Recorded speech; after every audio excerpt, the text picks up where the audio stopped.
Assalamualaikum warahmatullahi wabarakatuh. Salam persaudaraan.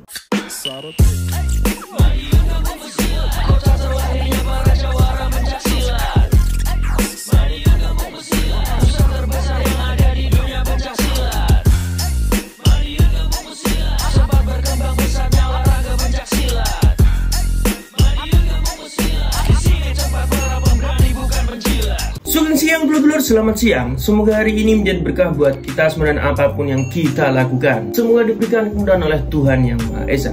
Pada siang hari ini dulur-dulur, kembali ke segmen sharing bersama Bima ANF. Dan kali ini Bima ANF ingin mengajak dulur-dulur semua untuk membahas sebuah permasalahan yang masih menjadi perbincangan hangat terutama dari kalangan dulur-dulur Kueza Teratai. Jadi sebelum pembahasan kita lebih jauh lagi ya dulur-dulur, di sini Bima ANF ingin mengucapkan kepada dulur-dulurku semua, selamat menunaikan ibadah puasa bagi kalian-kalian yang menjalankan. Tetap semangat di hari ketiga ini dulur-dulur, walaupun jam-jam segini badan sudah terasa lemas dulur-dulur. Jadi di sini kita akan membahas lagi mengenai pembahasan kita di video kemarin. Melanjutkan permasalahan yang di sini menggemparkan dulur-dulur Reza Teratai yang tergabung dalam komunitas Soreng.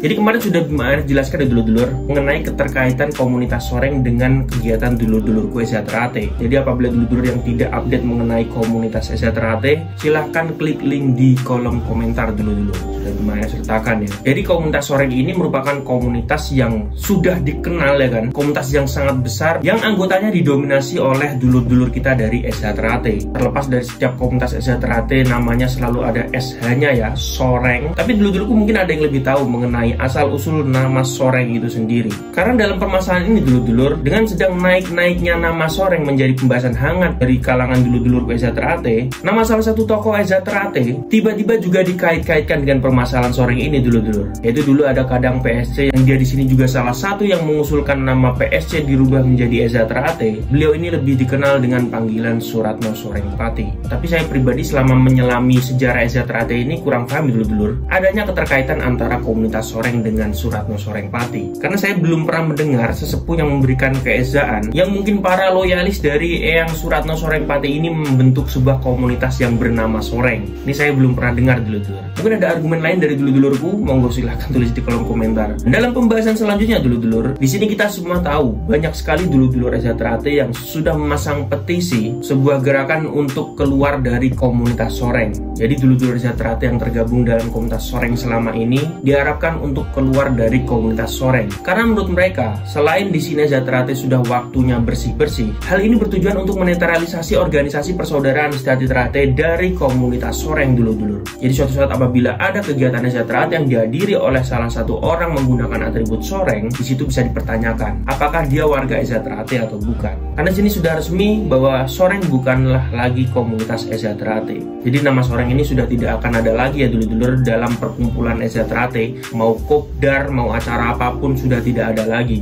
Namun yang menggemparkannya lagi dulur-dulur, di sini ada postingan dari akun Karma Soreng yang adminnya ini memposting sebuah jawaban buat dulur-dulur Kueza Teratai yang mungkin kecewa dengan komunitas Soreng bahwa kedatangan kalian-kalian ini bukanlah suatu hal yang diharapkan tanpa paksaan dan silahkan menepi tanpa harus saling membenci. Intinya seperti itu dulur-dulur. Yang bisa disimpulkan dari postingan tersebut, intinya tidak ada rasa penyesalan atau rasa bersalah dari pengurus komunitas Soreng ini dulur-dulur. Yang padahal di sini poinnya perlu dijelaskan sedikit ya dulur-dulur, yang mungkin bisa menjadi sedikit renungan buat kita semua. Jadi begini loh dulur-dulur, komunitas Soreng ini sudah dibesarkan oleh mayoritas anggota persaudaraan Setiati Teratai. Banyak sekali dulur-dulur kita yang mengadakan kopdar Soreng, anniversary Soreng, dan bentrokan yang mereka alami untuk membela sama anggota beratribut Soreng. Ini juga tanpa meminta pertanggungjawaban dari seluruh pengurus Soreng. Yang perlu digarisbawahi, masa iya komunitas yang sudah jelas-jelas dibesarkan oleh para anggota persaudaraan Setiati Teratai,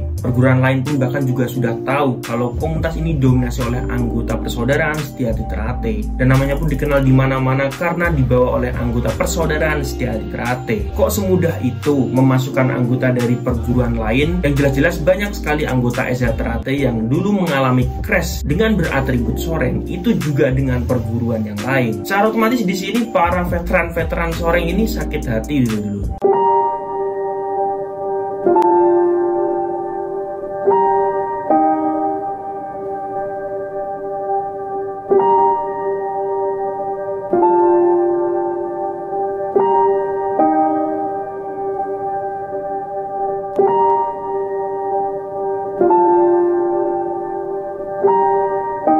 terlepas dari visi misi atau tujuan komunitas soreng itu sendiri, seharusnya pengurus komunitas soreng ini juga melakukan pendekatan terlebih dahulu dengan anggota-anggota SHTRAT yang mengikuti komunitas soreng ini agar tidak terjadi miskomunikasi seperti ini. Tapi yang jadi pertanyaan, apa dulur-dulur yang dulu bergabung dengan soreng ini tidak tahu ya mengenai tujuan atau visi misi dari komunitas soreng ini? Kok baru gempar-gemparnya sekarang-sekarang ini? Apakah jawaban dari pengurus sorengnya ini yang tujuan untuk menghindari dugaan dulur-dulur SHTRAT, atau memang dulur-dulur SHTRAT yang tergabung dalam komunitas soreng yang tidak tahu tujuan dari komunitas soreng ini apa sejak dulu? Ya, intinya dalam permasalahan ini, petisi dari dulur-dulur SHTRAT yang dulu sempat tergabung dalam komunitas soreng sudah cukup jelas bahwa komunitas soreng sudah bukan lagi komunitas yang mengatasnamakan SHTRAT. Di setiap acara SHTRAT dilarang adanya anggota-anggota yang menggunakan atribut soreng. Tujuannya tidak lain tidak bukan yaitu tadi ya dulur-dulur, untuk menetralisasi organisasi SHTRAT ini dari orang-orang luar. Oke dulur-dulurku, terima kasih sudah menonton video terbaru dari Bima ANF, dan sampai jumpa di video ANF yang selanjutnya. Salam persaudaraan.